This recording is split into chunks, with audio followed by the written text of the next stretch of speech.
মাসের ব্যবধানে ফের রাজ্য সফরে আসছেন প্রধানমন্ত্রী নরেন্দ্র মোদী। বিহার সফর সেরে আজ দুপুরে দুর্গাপুর নেহেরু স্টেডিয়ামে একগুচ্ছ সরকারি প্রকল্পের উদ্বোধন, শিলান্যাস এবং জাতির উদ্দেশ্যে উৎসর্গ করবেন তিনি। বিদ্যুৎ, রেল, সড়ক ও প্রাকৃতিক ক্ষেত্রে 5,400 কোটি টাকা প্রকল্পের উদ্বোধনের কথা ঘোষণা করা হয়েছে। এর মধ্যে দুর্গাপুর থেকে কলকাতা, দুর্গাপুর থেকে হলদিয়া, জগদীশপুর থেকে হলদিয়া প্রাকৃতিক গ্যাস পাইপলাইনের প্রকল্পের উদ্বোধন করা হবে। এই প্রকল্পে রাষ্ট্রায়ত্ত তেল সংস্থা ভারত পেট্রোলিয়াম পুরুলিয়া ও বাঁকুড়া জেলার গ্যাস সরবরাহ করবে পাইপলাইনের মাধ্যমে। এর পাশাপাশি দুর্গাপুরে দুটি রেলের প্রকল্পের উদ্বোধন করবেন শ্রী মোদী। পশ্চিম বর্ধমানের তপসী ও পাণ্ডবেশ্বরকে সংযুক্ত করতে সেতু ভারতম প্রকল্পের অধীনে 380 কোটি টাকারও বেশি ব্যয়ে দুটি রোড ওভারব্রিজের সূচনা করবেন তিনি। প্রধানমন্ত্রীর সভার জন্য নেহেরু স্টেডিয়ামে দুটি পৃথক মঞ্চ তৈরি করা হয়েছে। একটি মঞ্চ থেকে সরকারি প্রকল্পের উদ্বোধন ও ভিত্তিপ্রস্তর স্থাপন করবেন, অন্য একটি মঞ্চ জনসভার জন্য। স্টেডিয়াম ও আশেপাশের এলাকা নিরাপত্তার চাদরে মুড়ে ফেলার ব্যবস্থা করা হয়েছে। অন্ডাল বিমানবন্দরে নেমে সড়ক পথে দুর্গাপুরে আসবেন প্রধানমন্ত্রী। দুর্গাপুরে প্রবেশদ্বার গান্ধী মোড় থেকে নেহেরু স্টেডিয়াম পর্যন্ত 3 কিলোমিটার রাস্তায় রোড শো করার কথা রয়েছে তার। সফরের আগে এক্স হ্যান্ডেলে বাংলায় লেখা এক বার্তায় প্রধানমন্ত্রী বলেন, তৃণমূল কংগ্রেসের অপশাসনের ফলে পশ্চিমবঙ্গের সাধারণ মানুষ ক্ষতিগ্রস্ত হচ্ছেন। তাদের আশা একমাত্র বিজেপিই পারবে রাজ্যে উন্নয়ন সুনিশ্চিত করতে। দুর্গাপুরের এই জনসভায় সকলকে যোগদানের আহ্বান জানান শ্রী মোদী। ঝাড়গ্রামের বন বিভাগের অন্তর্গত মানিকপাড়া রেঞ্জের বাঁশতলা স্টেশনের কাছে গতকাল গভীর রাত 1:45 নাগাদ ট্রেনের ধাক্কায় 2 শিশু সহ মা হাতির মৃত্যু হয়েছে। আমাদের জেলা সংবাদদাতা সব্যসাচী লাহা জানিয়েছেন, 10টি হাতির একটি দল বাঁশতলার দিক থেকে সিপাহী বাঁধের দিকে যাওয়ার জন্য রেল লাইন পার হচ্ছিল। সেই সময় জনশতাব্দী এক্সপ্রেসের সঙ্গে হাতি তিনটির ধাক্কা লাগলে দেহগুলি প্রায় 100 মিটার এলাকা জুড়ে ছিটকে পড়ে।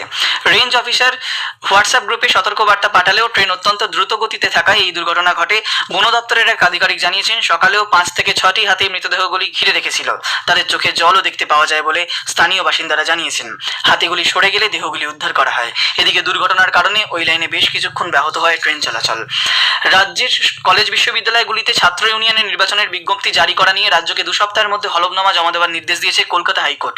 কতদিনের মধ্যে এই বিজ্ঞপ্তি জারি করা হবে হলফনামায় তাও উল্লেখ করতে বলেছেন কলকাতা হাইকোর্টের বিচারপতি সৌমেন সেন ও বিচারপতি স্মিতা দাসদের ডিভিশন বেঞ্চ।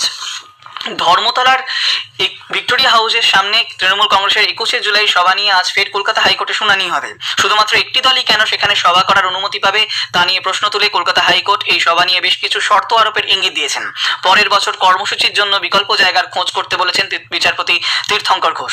আগামী সোমবার 21শে জুলাই ট্রাফিক নিয়ন্ত্রণ সংক্রান্ত যে সকল বিজ্ঞপ্তি পুলিশ দিয়েছে তা আজ আদালতে পেশ করার নির্দেশ দিয়েছেন বিচারপতি। পাশাপাশি জানাতে হবে মামলার গ্রহণযোগ্যতা নিয়ে রাজ্যের আপত্তিকর দিকটিও। এদিকে 21শে জুলাই উত্তরবঙ্গে শুভেন্দু অধিকারীর মিছিল ও সমাবেশে শর্ত সাপেক্ষ অনুমতি দিয়েছে কলকাতা হাইকোর্ট।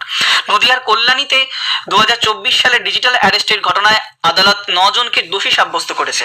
রানাঘাট পুলিশের সাইবার থানায় ডিজিটাল অ্যারেস্ট করে 1 কোটি টাকা সাইবার প্রতারণার অভিযোগে পুলিশ 4 রাজ্যে অভিযান চালায়। বছরই ডিসেম্বর মাসে মহারাষ্ট্র, হরিয়ানা ও গুজরাট থেকে গ্রেপ্তার করা হয় এক মহিলা সহ 13 জনকে। উদ্ধার হয় মোবাইল, বিভিন্ন নথি এবং 4 লক্ষ নগদ টাকা। সিজ করা হয় 100টি অ্যাকাউন্ট। মামলা শুনানি শেষে দোষী সাব্যস্ত 9 জনের আজ সাজা ঘোষণা করা হবে। কলকাতায় আজ শুরু হচ্ছে জাতীয় ডার্টস চ্যাম্পিয়নশিপ। দক্ষিণ কলকাতা সংসদে আয়োজিত এই প্রতিযোগিতা চলবে 20শে জুলাই পর্যন্ত। বাংলা সহ 12টি রাজ্য থেকে প্রতিযোগীরা অংশ নেবেন।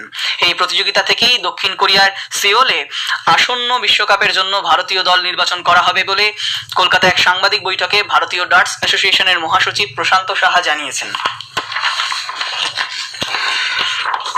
কলকাতা ফুটবল লিগের প্রিমিয়ার ডিভিশনে মোহনবাগান সুপার জায়ান্ট ও ইস্টবেঙ্গল এফসির ডার্বি ম্যাচটি আগামীকাল 19শে জুলাইয়ের পরিবর্তে আগামী শনিবার 26শে জুলাই কল্যাণী স্টেডিয়ামেই অনুষ্ঠিত হবে। নদিয়া জেলা পুলিশ কর্তৃপক্ষ আইএফ এর পদাধিকারীদের মধ্যে বৈঠকের পর দুই তরফের সহমতের ভিত্তিতে ডার্বি ম্যাচ পিছিয়ে দেওয়া হয়েছে বলে আইএফ এর পক্ষ থেকে এক বিবৃতিতে জানানো হয়েছে।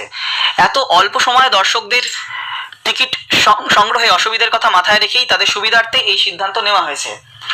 রাজ্যে মৌসুমী অক্ষরেখা পুরুলিয়া ও দীঘা উত্তর পূর্ব বঙ্গোপসাগর পর্যন্ত বিস্তৃত হয়েছে। আজও দক্ষিণবঙ্গের কয়েকটি জেলায় বিক্ষিপ্তভাবে বৃষ্টির সম্ভাবনা রয়েছে। স্থানীয় সংবাদ এ পর্যন্তই। এরপর গ্রামীণ সংবাদ 12টা বেজে 30 মিনিটে।